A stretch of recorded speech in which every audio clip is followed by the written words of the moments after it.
Alright, grade 11 chemistry. This is a video about synthesis and decomposition reactions. So we're going to go deeper into different subtypes of synthesis and decomposition reactions. The goal here is to be able to predict synthesis and decomposition reactions when it's not just, A and B making AB. So we're going to learn some general themes for synthesis and decomposition reactions.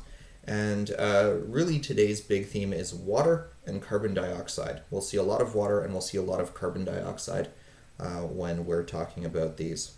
Let's look at our learning goals here. First we're going to talk about the subtypes of synthesis reactions. Then we'll talk about some nonmetal oxides and how it makes acid rain. We'll talk about subtypes of decomposition reactions. Again, several subtypes. And then we'll watch some videos of examples of these reactions happening, and I'll link all of those videos down below if you want to see the full video. Let's just jump into it, starting with synthesis reactions. We're going to learn these four classes that are different than just simple synthesis. So oxidation, we'll talk about metal oxides and water, we'll talk about nonmetal oxides and water, and we'll talk about metal oxides and nonmetal oxides. So how they're going to interact with each other. Notice the water, right? Water is a big deal here. Simple synthesis is just simple synthesis, right? A metal and a nonmetal get together, you make an ionic compound. Right, so like sodium and chlorine, you make sodium chloride, iron and sulfur, you make iron sulfide, and so on and so forth. Sometimes the only trick to these sometimes is you have to figure out which ion is going to happen if it's polyatomic, but in your polyatomic table, the top ion is usually the more common one.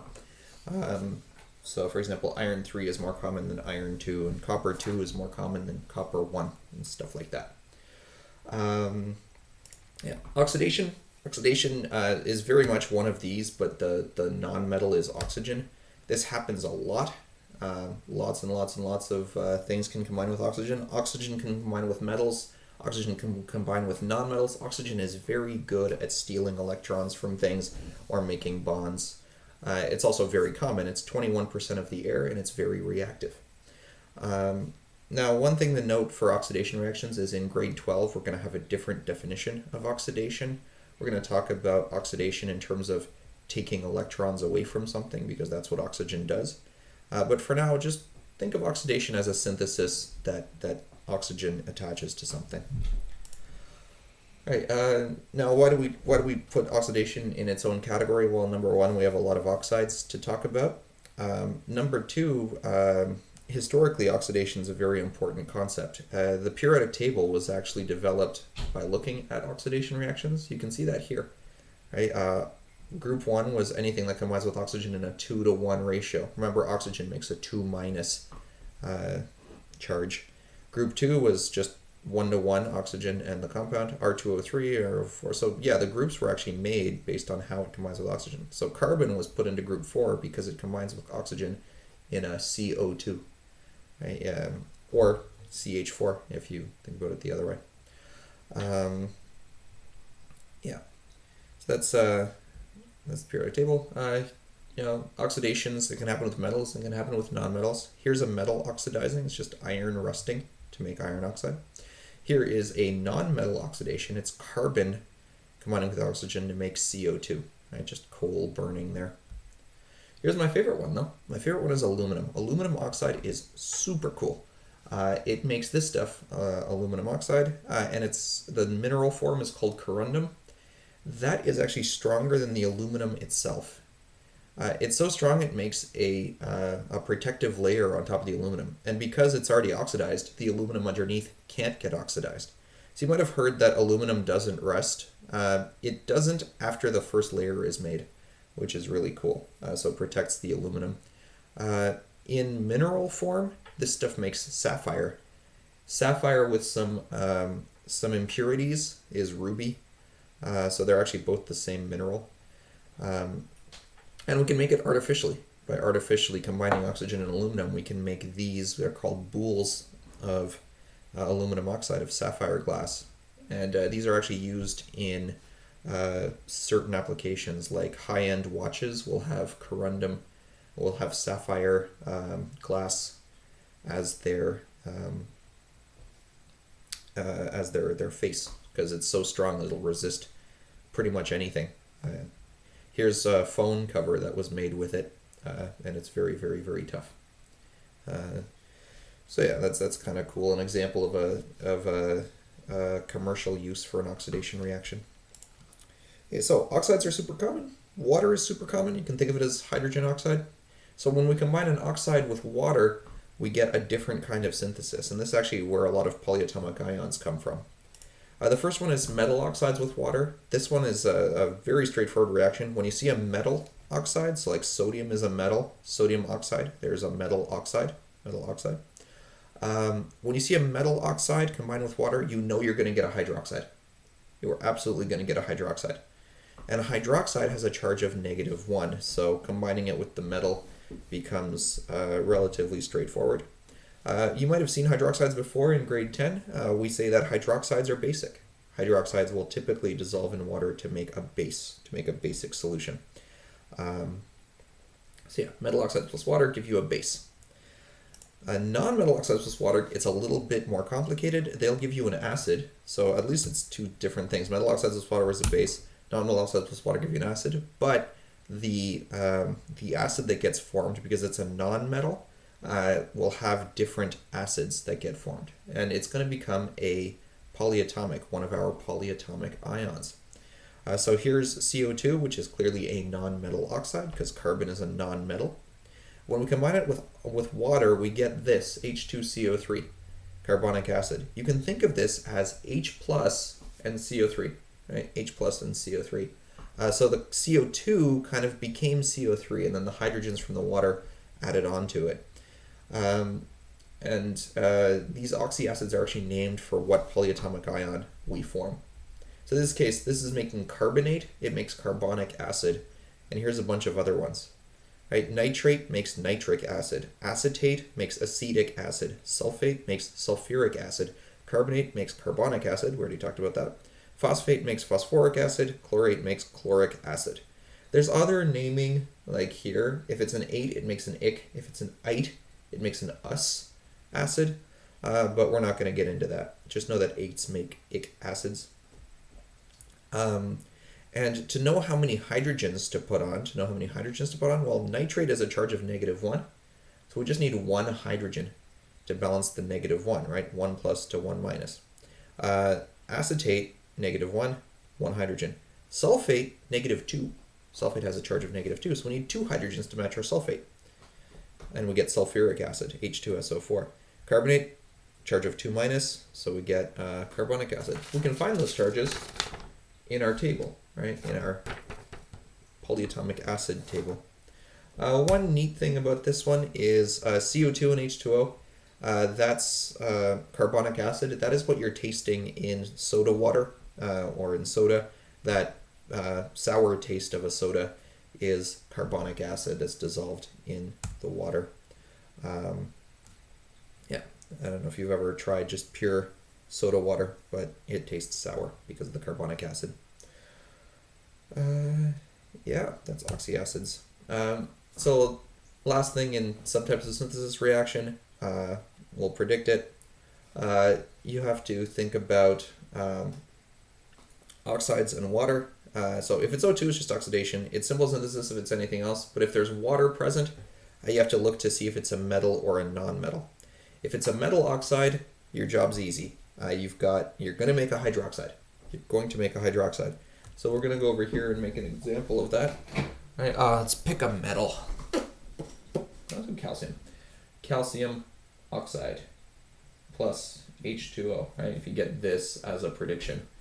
You know, because calcium is a metal, because calcium is on the left side of the table, that you're going to get a hydroxide. You're going to hydroxide. And it's going to be calcium hydroxide. Calcium hydroxide. And you have to do the charges. Calcium is a 2 plus, and a hydroxide is a 1 minus. So to figure out what kind of hydroxide we're going to make, it takes 2 hydroxides to match our 1 calcium. So we need 2 of these. And that's our whole synthesis right there. CO plus H2O, COH.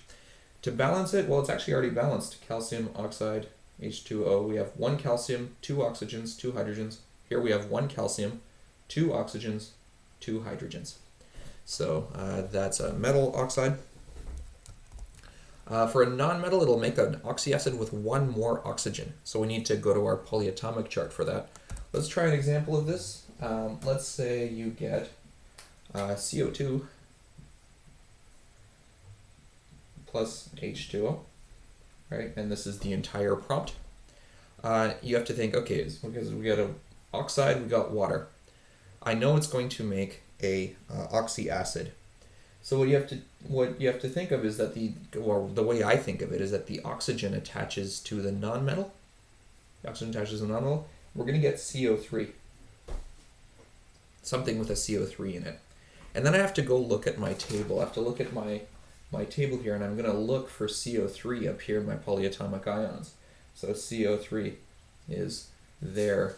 And when I look at it, I see that CO3 has a charge of 2 minus. That I get from my table. And the positive is going to come from my hydrogen, and that's H plus. H plus. So to balance out the charges, I need 2 hydrogens to match with my 1 carbonate. So that's H2CO3. That's what I'm going to get. And this one's actually already balanced. This one is already balanced. We could try one that isn't already balanced, maybe. Let's try, NO2 plus H2O. Right, same thing. We know we're going to make an oxyacid, and that oxyacid is going to have 1 more oxygen than this NO2. So I'm going to say NO3. Then I look at my table, I find NO3, which is nitrate. My positive is going to be the hydrogen, H plus. So H plus and NO3 minus. I have to balance my charges. They're already balanced, so it's going to make HNO3. Now I have to balance this thing because I have 2 hydrogens here, but only 1 hydrogen here. So I'm going to have to balance it. Let's balance it. 2 hydrogens here, 1 hydrogen here. I need 2 of those. 2 of those. Now I have 2 of everything here, which means I have 2 nitrogens as well. 2 nitrogens. I'll need 2 of those.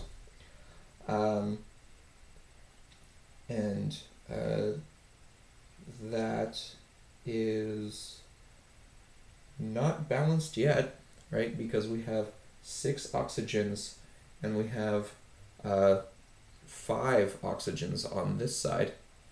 So we have to maybe go up another level. Let's see what happens if I have, say, 4 of these and 4 of these. Let's try that. That's a trick we can do sometimes. Multiply everything by 2. So now I have 12 here, 8 here. I need 4 of these. Oh, that's not going to work either. I wonder if maybe I'm just messing this up. I'm going to pause and see if I'm just doing the wrong thing here. Okay, so having come off of pause, I looked up this reaction, and it turns out there's a little side product that I couldn't have predicted using my setup. It turns out that when we have NO2 plus H2O, you end up making HNO3 as expected, but you also make some just straight up nitrogen oxide.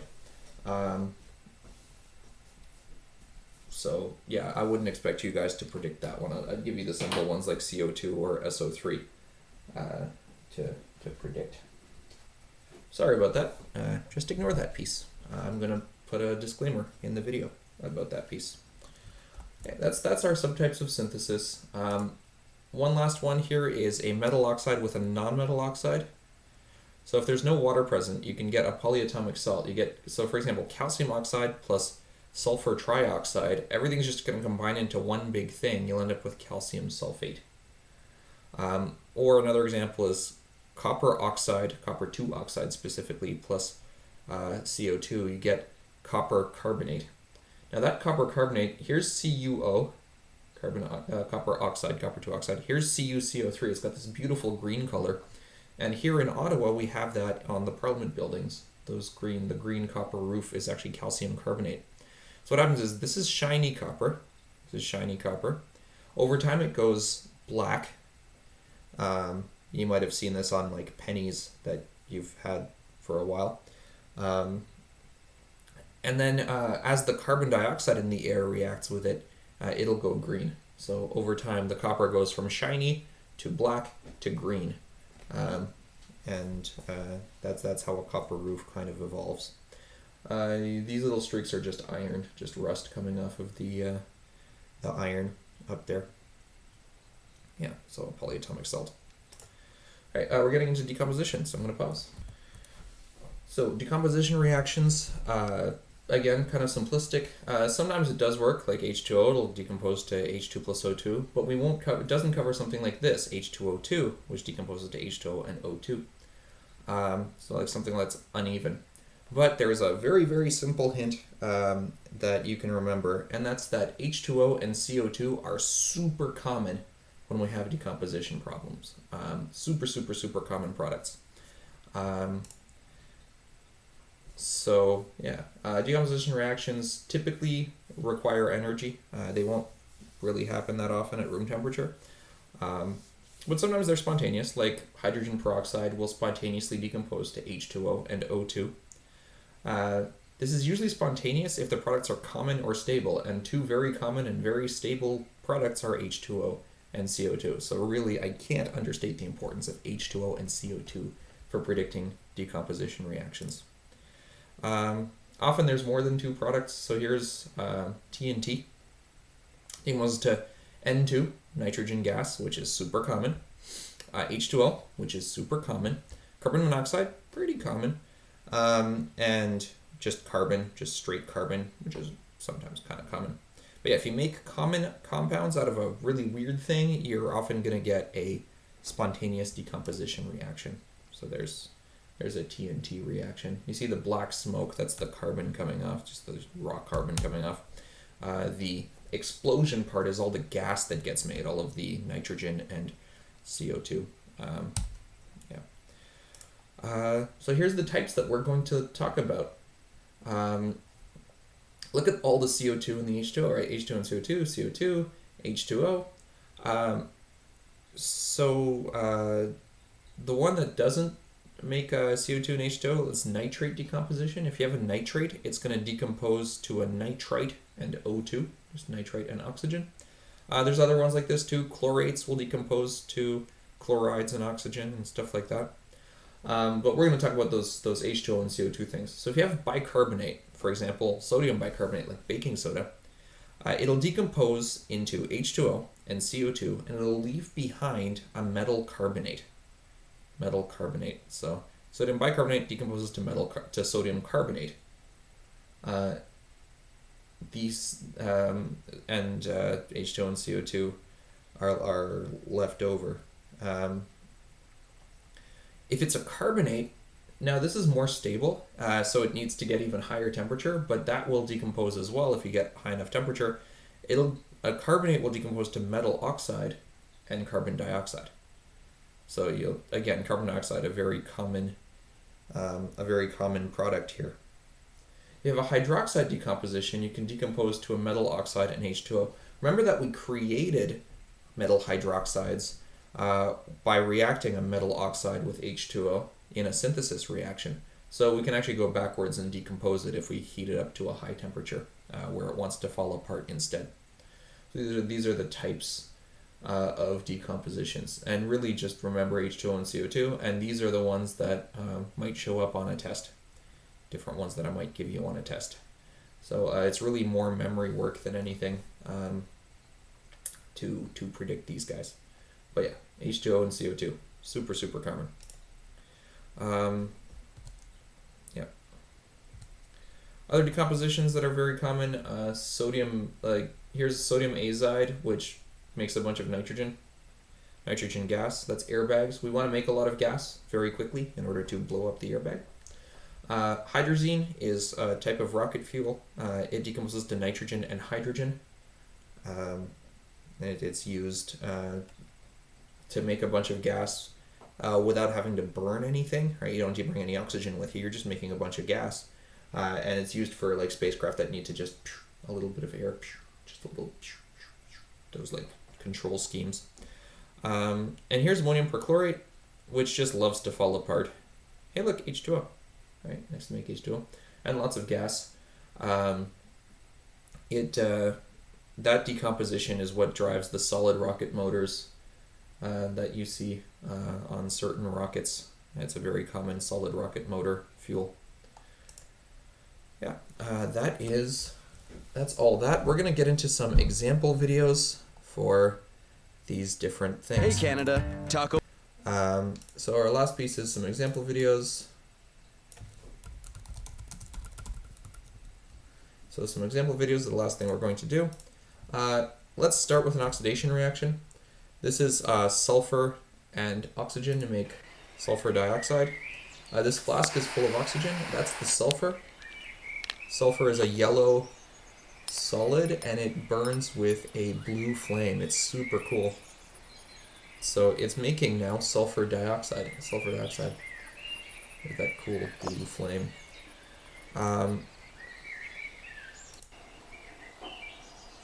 If you add water, you end up with an acid. You end up with sulfurous acid. So again, that'll be down below. Next one is a synthesis reaction of CO2 and H2O. So when you add CO2 and H2O, you're going to get an acid, an oxyacid. That's one of the things we talked about. So this flask is going to generate CO2. Right? It's calcium carbonate plus acid. It kind of makes like a vinegar baking soda type reaction, makes a bunch of CO2. That CO2 is going to bubble into this, which has the indicator. If you guys know your universal indicator, it goes through the rainbow. So blue is basic and red is acidic. So here's the CO2 bubbling through the water. Bubbling through the water.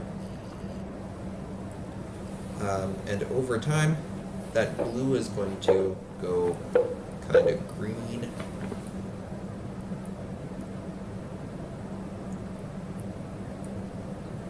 It goes to kind of a yellow.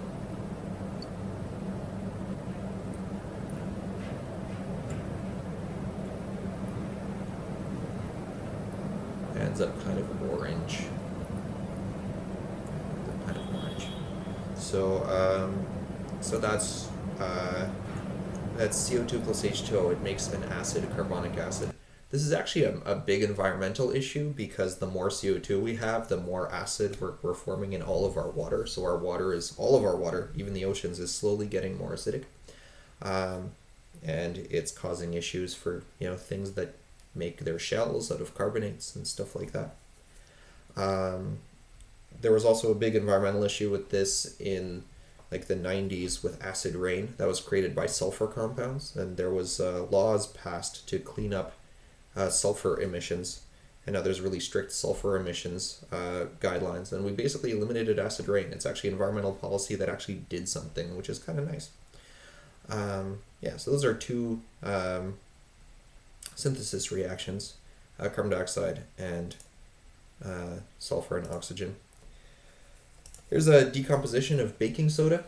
Baking soda is sodium bicarbonate. That was here in our thing, right? Bicarbonate. It's going to decompose to H2O and CO2 and sodium carbonate. So we're going to see a white powder left behind, but it's a different white powder. It's actually sodium carbonate instead of sodium bicarbonate. And as it decomposes, you can actually see there's water on the test tube here.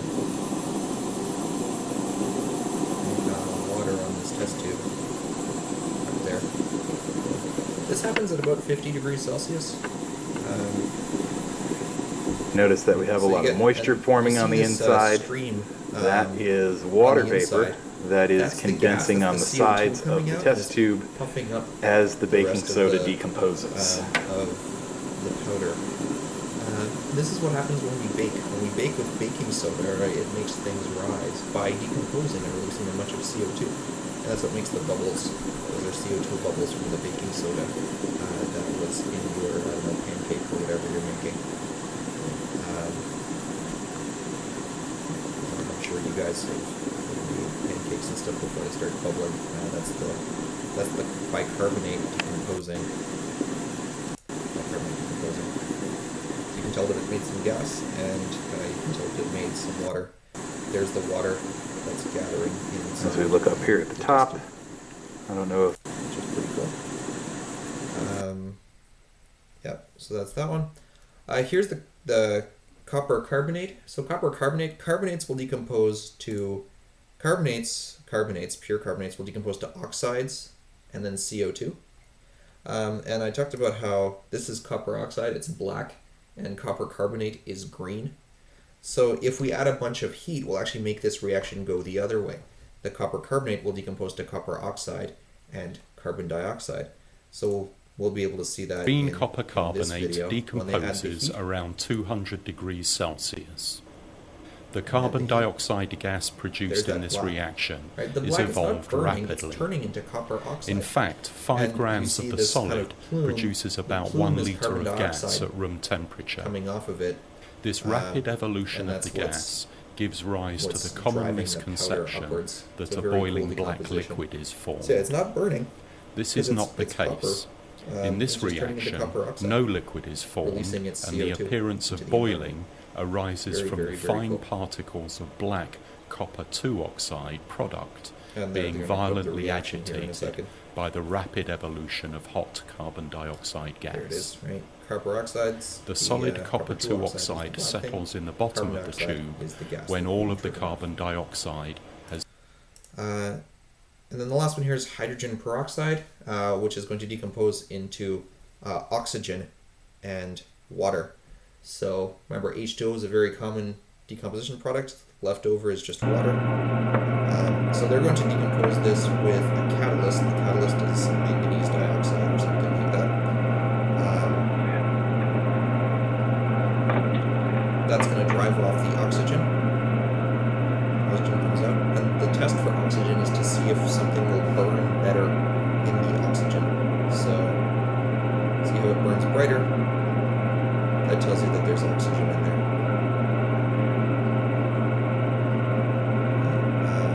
And it even relights if you put in a glowing smudge.